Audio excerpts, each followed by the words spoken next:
Oh, how I feel to hear.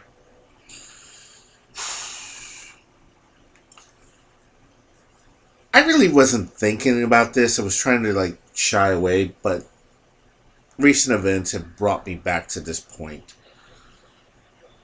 After listening to various people in comics, critics in particular, I mean, on here on YouTube, you've got diversity in comics. You have Captain Cummings. You have just some guy. Give it various other individuals out there, and they pointed out that you cannot have anything comics related. How can I put this? It's more or less you cannot have anything without being called a Nazi or talk of Nazis or something like that. See, back in the day, we used to have the magazines, and the magazines were, you if you gave an interview, you were kind of pressed for that little thing or those pages. You had Comics Journal and the like, Wizard, and a few other Comics Interview. That was another one that was out there. Some people were devoted to whole sections in that magazine, while others were reduced to a few paragraphs. And the artists got to put out what they thought, and it was left, the artists and the creators, the writers, they would say what they had to say and leave it at that. And you were left to ponder what they thought. You could accept it or reject it. If you saw an interview by Denny O'Neil and you thought, hey, he's too much of a liberal, you could just reject it, but you say, hey, his stories are great. Now, unfortunately, ever since the advent of social media and the fact that most of the writers at Marvel and Image and a couple at DC and definitely at IDW are shooting themselves in the foot by calling everybody bigoted, Nazi, all that, simply for saying, "Can you give us a decent story?" Comics now have been relegated and to two things: um, minorities who complain about the white man and LGBTQ. Well, basically that's it. That's pretty much how comics have been divvied up now. There's no adventure, there's no excitement, there's no character, there's no depth. It's funny. Way back when, I used to, I used to hear that DC it had the nickname of dumb comics. That's what the DC stood for. You had to be hip if you read Marvel, yeah. But right now, the only dumb comics I see is that coming from IDW and Marvel. I mean, it's getting to the point. I want to be very careful about how I word this. Already, since YouTube likes demonetizing, shunting it, shoving it aside, but is it just me, or are they fetishizing the gay community in comics? Seriously, I want you to consider this. Literally, they're making almost every other character or character's friend gay or trans. Now, you can have a gay character no matter what, but when it's interwoven into literally everything, it's gotten to the point where it's like, I'm sorry, there's a lot of people, even in blue states, that can tell you that they don't know that many gay people. They might find that one guy that they work with, or that one guy who they think might be gay, but it's not exactly the thing that's always on their mind.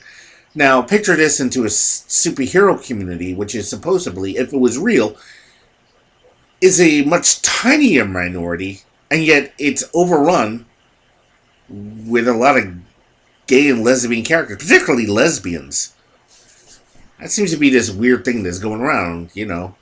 Lots and lots of lesbians.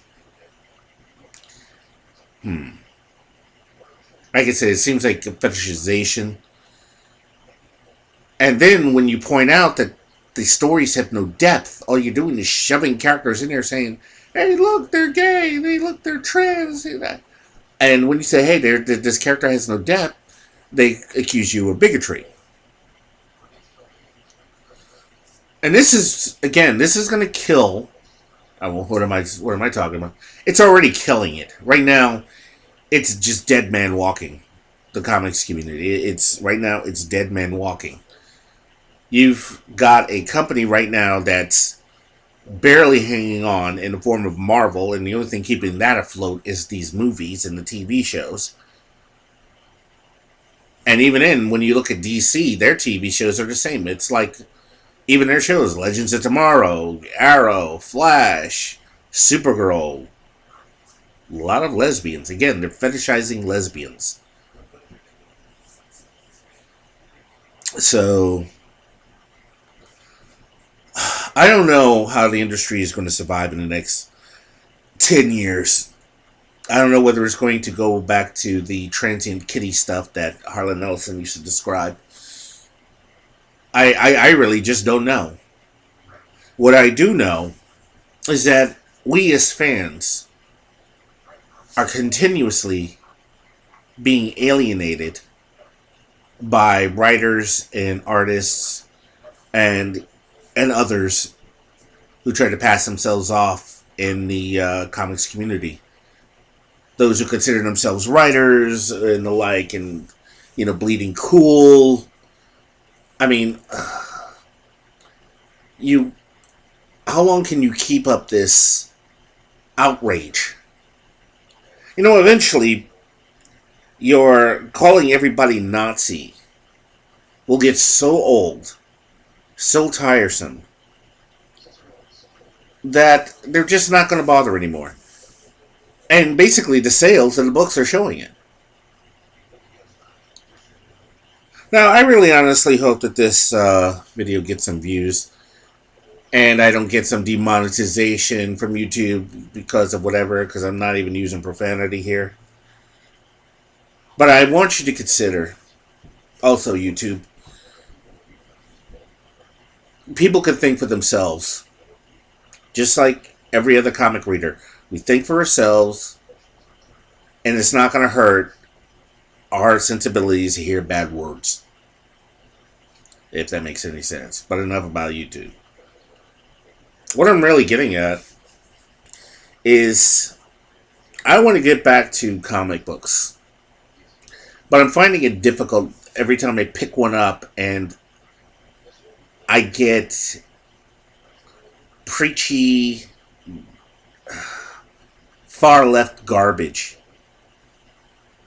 And instead of the writers and the creators trying to tell us, hey, look, we appreciate your input, they basically flip us the bird and tell us to go pound sand.